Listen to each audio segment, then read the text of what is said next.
Hi! Welcome po sa vlog ko, A Foreigner's Wife in the Philippines. Huwag kalimutan sa pag-subscribe. Na-sunburn ako talaga ako dito. Kasi sa kaliligo namin kahapon.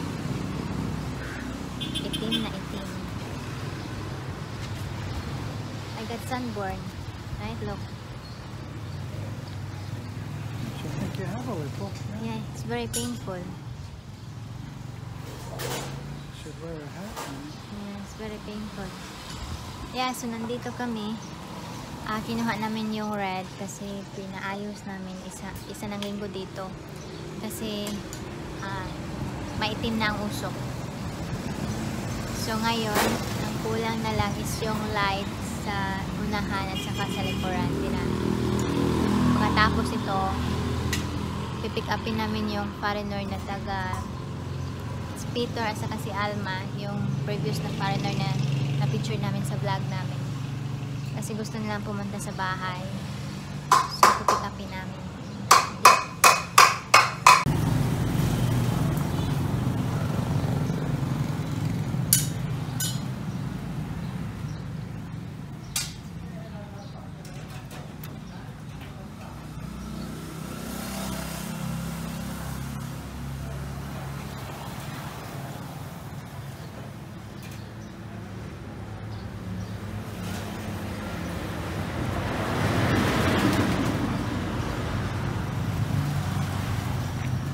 So, ito yung bagong pinalitan ng pyesa.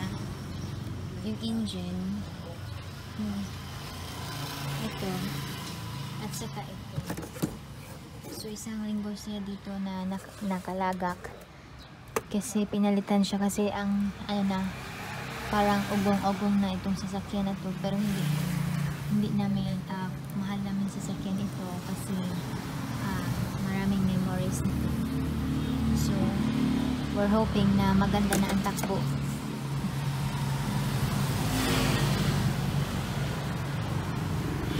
Saka pinalitan din namin ang backlight. Saka sa unahan. Kasi hindi na nagpo-function ito. Tingnan nyo, ang dumi talaga sa amin. Kasi kahit nito, ang dumi-dumi. Tingnan nyo.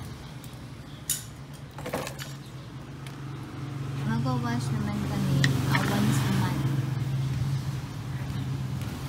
So, malapit na. Malapit na.